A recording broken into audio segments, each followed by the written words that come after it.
oitavo! E aí, como é que vocês estão? Espero que estejam todos bem. Quem está aí no 100% remoto, né? Que esteja aproveitando todos os momentos. Quem está intercalando aí uma semana no colégio, uma semana em casa, que também esteja aproveitando, esteja acompanhando todas as aulas, né? Então, vamos lá para mais uma aula de geografia. Sou a professora Isana. Então, a nossa aula de hoje vai da página 61 até a página 71. Vamos caprichar? Então, a hora de estudar é aquela hora de pegar o material, livro, lápis, caneta e acompanhar toda a aula e fazendo as suas devidas anotações. E no final da aula, lembrando que tem atividade, e eu espero que vocês participem de toda a atividade, ok? Então, vamos lá. Nosso novo assunto é diferentes formas de regionalização. Então, a regionalização, né, ela é realizada para reorganizar, né, é feita uma reorganização de uma divisão de território, né, com base em alguns critérios, né, com base em alguns elementos, solo, relevo, vegetação.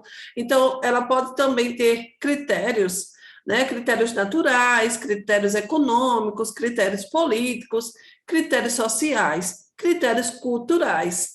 Então, essa regionalização é interessante, né? É importante, que é esse estudo, né, das regiões, é estudo do espaço, e aí vai dividir com base nesses critérios. Naturais, clima, hidrografia, vegetação; econômico, produção industrial, agrícola, renda per capita, uso de tecnologia; regionalização política, regime de governo; regionalização social, taxa de mortalidade, de fecundidade, indicadores sociais, IDH, culturais, religiões e etnias. E tem outros meios de regionalizar, né? Outros critérios, na verdade, de regionalização. Então, por meio dessa regionalização, nós podemos estudar um conjunto de países comparando diferenças e semelhanças, analisando os aspectos gerais e particulares. Então, é interessante e é importante a regionalização, porque a gente consegue fazer uma comparação, certo? Um estudo. Aqui nós temos um planisfério, divisão em 6 continentes. Então, aí vocês observam a forma de regionalização. E aqui vocês observam que uma forma de regionalização mais conhecida é o agrupamento dos países em continentes, né? O principal critério é a extensão contínua das grandes proporções de terras emersas. Então, aqui vocês observam, deixa eu grifar aqui, deixa eu pegar aqui meu lápis. Calma aí. Pronto. Aqui vocês observam em amarelinho, né? O continente americano, América, né? América do Norte, América Central, América do Sul. Aí o de vermelho aqui, vocês observam o quê? África, certo? Aqui de verde, Ásia. Toda essa parte de verde, Ásia. Essa parte assim de rosa, Europa.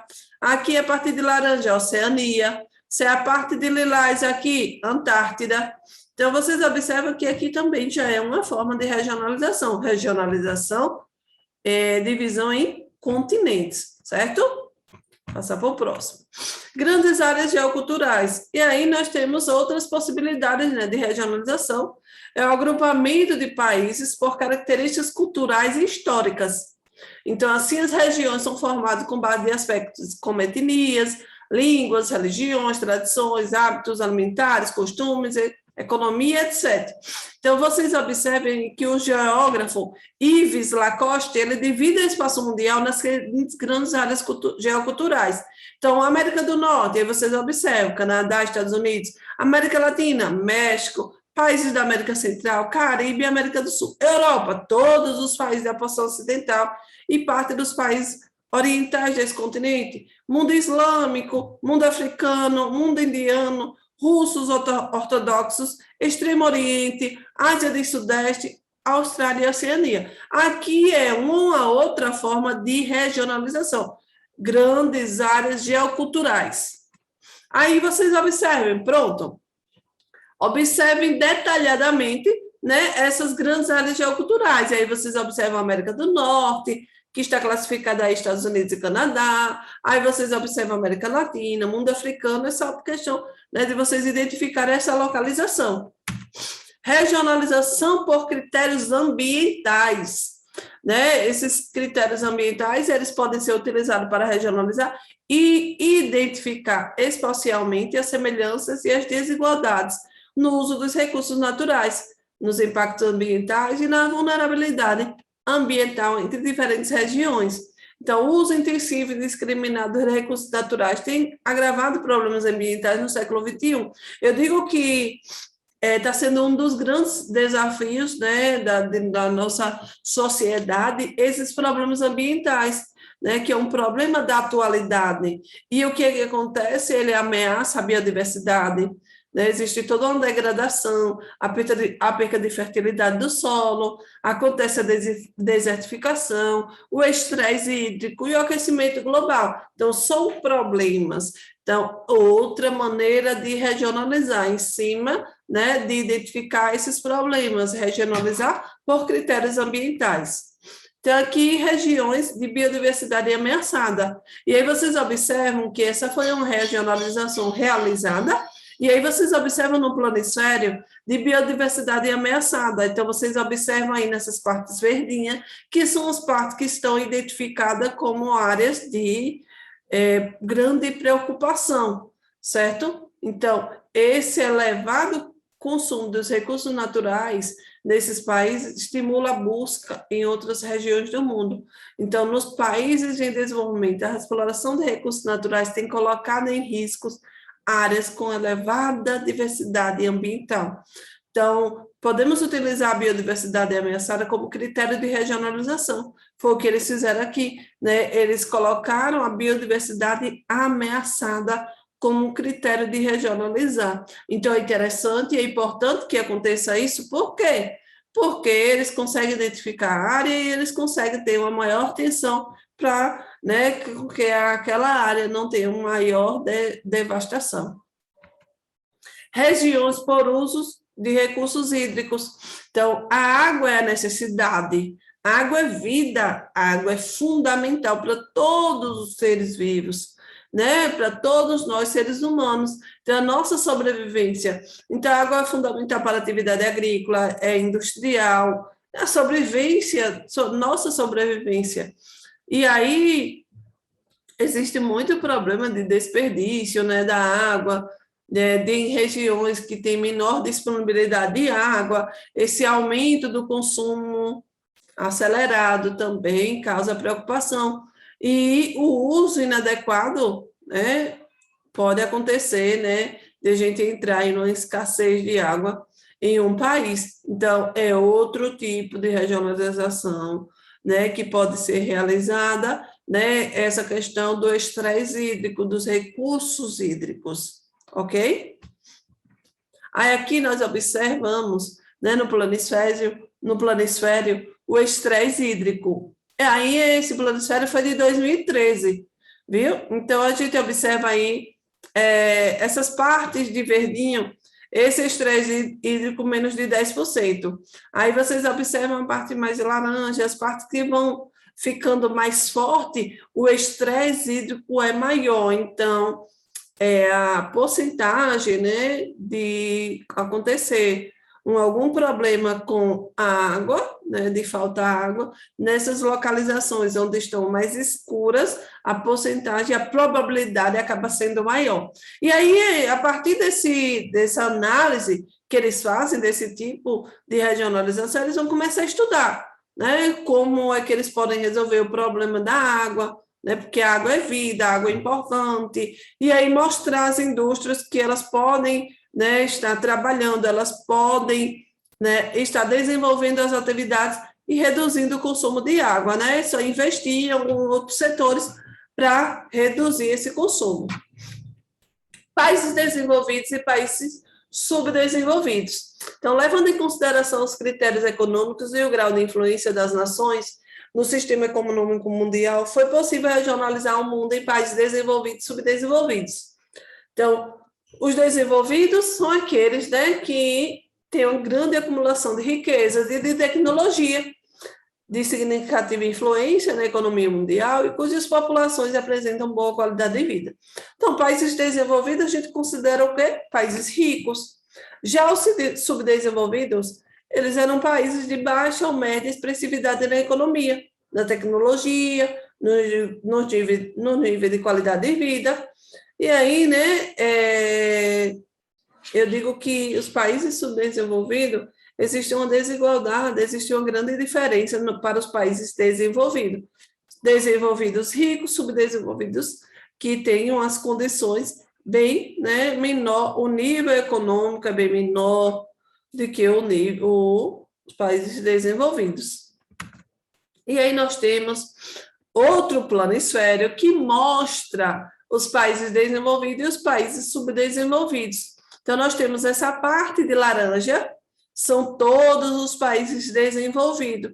Então, nós temos aí a parte da América do Norte e Europa, eles são todos classificados países desenvolvidos, países ricos. E a parte de verde, e vocês observam que países subdesenvolvidos, né? E aí nós temos o que? As condições financeiras, né, bem menor do que os países desenvolvidos.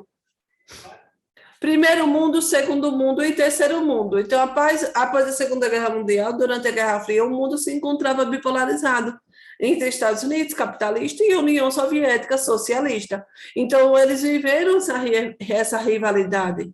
Essa rivalidade entre os países capitalistas e socialistas baseava-se em grande parte no desenvolvimento de suas economias e de seus modelos de produção, que impulsionava a corrida armamentista espacial. Então, nesse contexto de Guerra Fria, o que foi a Guerra Fria? Por que Guerra Fria?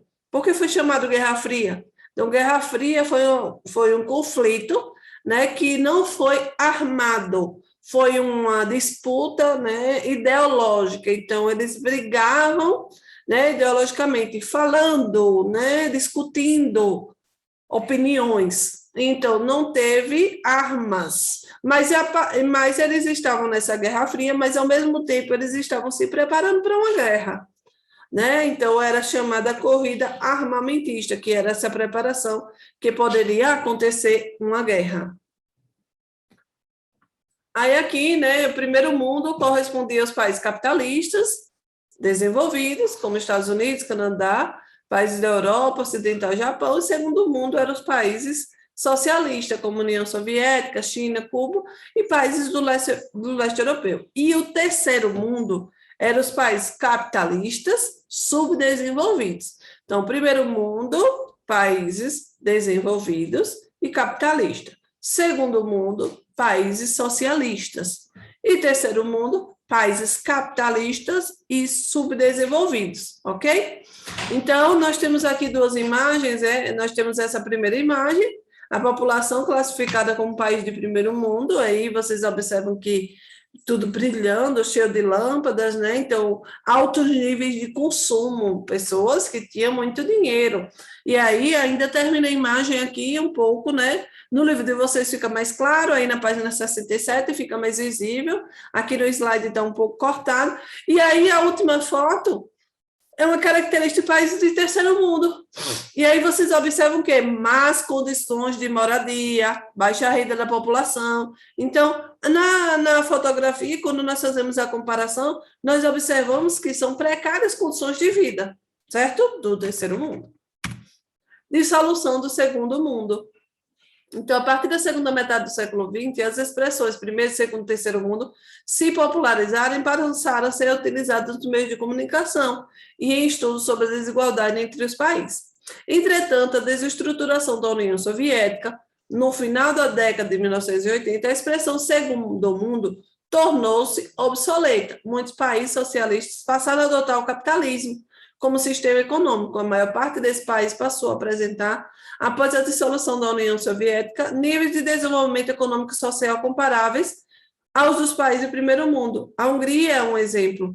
Então, essa dissolução desse segundo mundo, que foi, enfraqueceu, né? O segundo mundo foi enfraquecido e muitos países que eram socialistas passaram a ser capitalistas.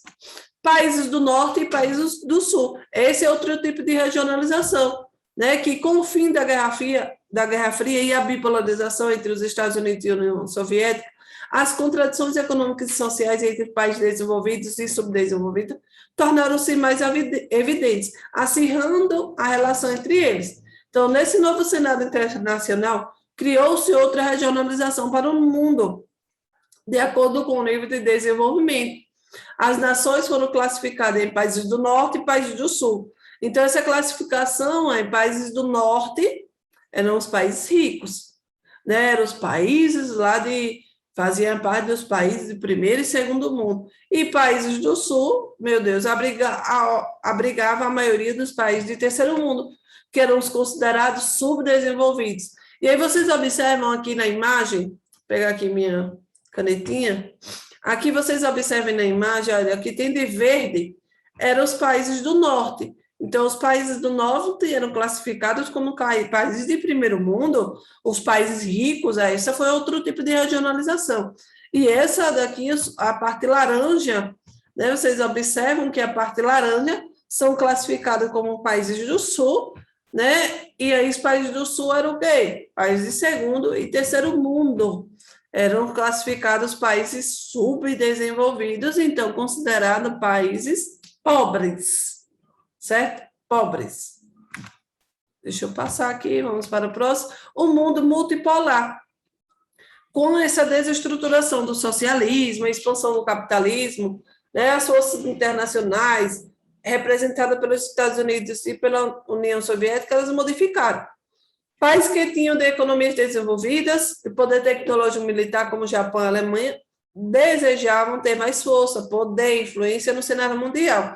Então, muitos países também passaram a se reunir em blocos multipolares, como os blocos econômicos. Então, países como Brasil, Índia, China, também vêm buscando ganhar mais força e influência no cenário mundial e crescer economicamente. Em 2017, a China era a segunda maior economia do planeta, na frente do Japão e da Alemanha, atrás apenas dos Estados Unidos. Então, primeiro lugar, Estados Unidos, a maior economia do planeta, segundo lugar, China. E a China hoje vem crescendo também, a China vem crescendo, vem tendo um desenvolvimento econômico muito forte, e ela luta aí para conseguir passar os Estados Unidos e ficar no primeiro lugar, a potência mundial. Existe muito trabalho para isso, é muito difícil, mas né, quem sabe a força e dedicação, principalmente dos governantes dos dois países. E aqui nós observamos uma imagem, né, fotografia 2016, possível notar o surgimento de edifícios modernos no fundo, próximos às construções tradicionais. E aí vocês observam que na China, aí a China tornou-se um país com maior influência em um mundo multipolar.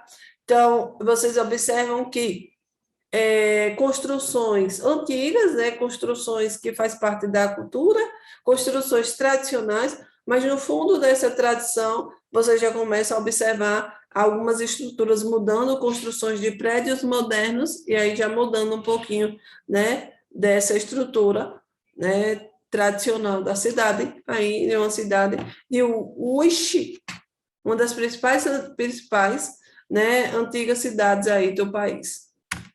Agora nós vamos para a atividade. Eita, eu não coloquei a página, mas a página vai ser aí na página mais ou menos 72 ou 73, certo? Primeira questão, o mapa reduzido abaixo apresenta a emissão de CO2 no mundo em 2010, considerando a regionalização por nível de desenvolvimento, como pode ser classificada a maioria dos países emissores. Né? Então, aí nós observamos no planosfera emissões de CO2. Então, observem aí os países que têm as cores mais fortes, são os países que têm uma emissão de CO2, maior quantidade de emissão de CO2. Então, a maioria dos países, né, emissores é composta de países com maior desenvolvimento. Em alguma regionalização que foram estudadas ao longo do capítulo, são chamados de desenvolvidos ou países do norte.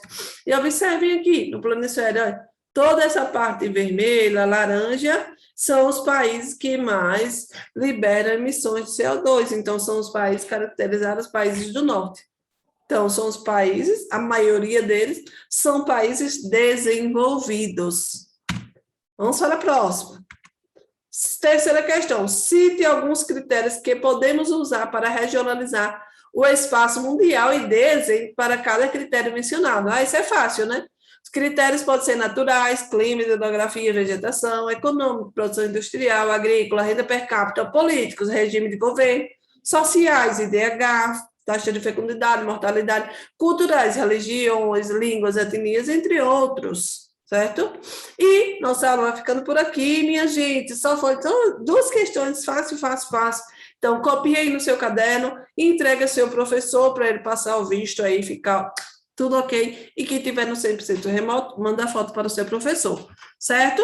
Então, um forte abraço, até a próxima aula, né? Fiquem com Deus.